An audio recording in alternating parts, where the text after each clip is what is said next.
जैसा कि हम सभी जानते हैं कि शनिदेव को न्याय का देवता कहा जाता है। सूर्य पुत्र शनिदेव को खुश करने के लिए हम सभी बहुत सारे उपाय करते हैं। ऐसा माना जाता है कि शनिदेव के प्रकोप से व्यक्ति के बुरे दिन आने शुरू हो जाते हैं।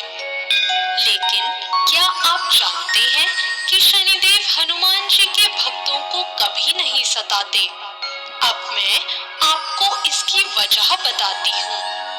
दोस्तों, जब रावण के पुत्र मेघनाद का जन्म हुआ था, उस समय आकाश में शनिदेव का बहुत प्रभाव था और शनि ग्रह के इसी प्रभाव के कारण मेघनाद के अमर होने का योग तो खत्म ही हो गया था।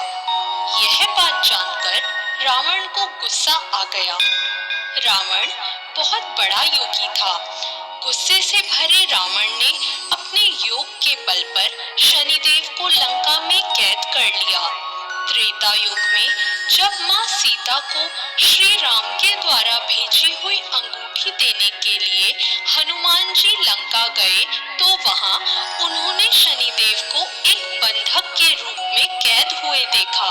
हनुमान जी उन्हें वहां देखकर हैरान हो गए और उनसे इसका कारण पूछा।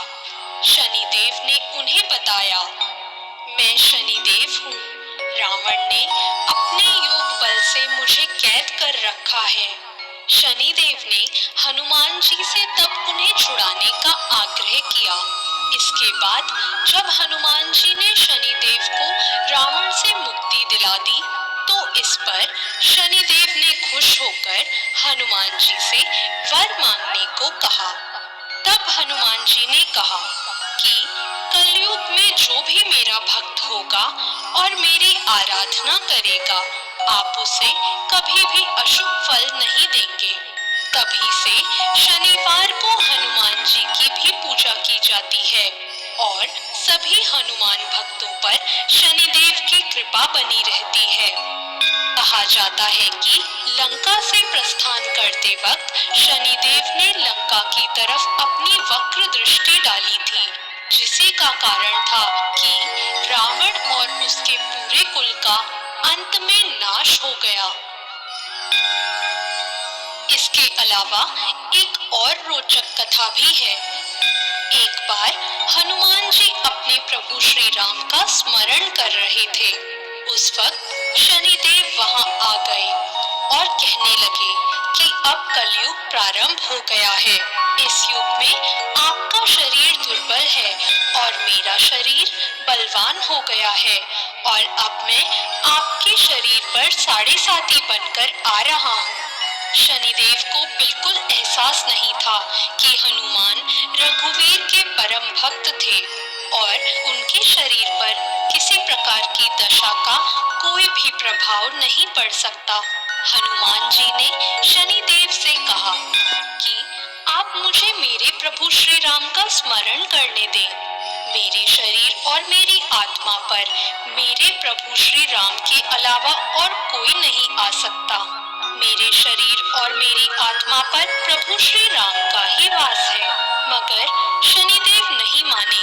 उन्होंने कहा, पूरी सृष्टि पर मेरी दृष्टि है और आप इससे दूर नहीं रह सकते। जब शनिदेव नहीं माने तो हनुमान जी ने कहा कि आप मेरे शरीर पर कहाँ बैठना चाहते हैं? तब शनिदेव ने बहुत ही गर्व के साथ कहा कि मैं पहले 2.5 वर्ष मस्तक पे बैठकर बुद्धि को विचलित करता हूँ। अगले 2.5 वर्ष हृदय में बैठकर मैं इंसान को रोगी बना देता हूँ और आखिरी के 2.5 वर्ष मैं पैरों में रहकर उसे भटकाता रहता हूँ। और शनिदेव नहीं माने और आकर हनुमान जी के सिर पर बैठ गए। तो हनुमान जी ने अपने सिर पर एक पर्वत रख लिया। यह देखकर शनिदेव घबरा गए और उन्होंने कहा कि हनुमान जी, ये आप क्या कर रहे हैं? हनुमान जी ने जवाब दिया कि मैं अपनी खुजली मिटा रहा हूँ। यह कहकर हनुमान जी ने एक और पर्वत अपने सिर पर रख लिया। तो शनिदेव ने कहा, आप इसे उतारिए। मैं आपकी बात मानने को तैयार हूँ, मगर हनुमान जी ने एक और पर्वत अपने सिर पर रख लिया। अब शनिदेव घबरा गए और बोले, मैं कभी आपके करीब भी नहीं आऊंगा। तब हनुमान जी ने एक और पत्थर अपने सिर पर रख लिया। अब शनिदेव को कुछ नहीं समझ आ रहा था। वह हनुमान जी से बोले कि मैं ना तो कभी आपको परेशान करूंगा और ना कभी भी मैं आपके भक्तों को परेशान करूंगा। दोस्तों, यही है वजह कि हनुमान जी के भक्तों को शनिदेव कभी परेशान नहीं करते। दोस्तों, अगर आप सभी भी हनुमान जी की आराधना करेंगे तो आप सभी को भी शनिदेव के प्रकोप से डरने की जरूरत नहीं। शनिदेव अपनी कृपा आप पर बनाए रखेंगे। जय शनिदेव।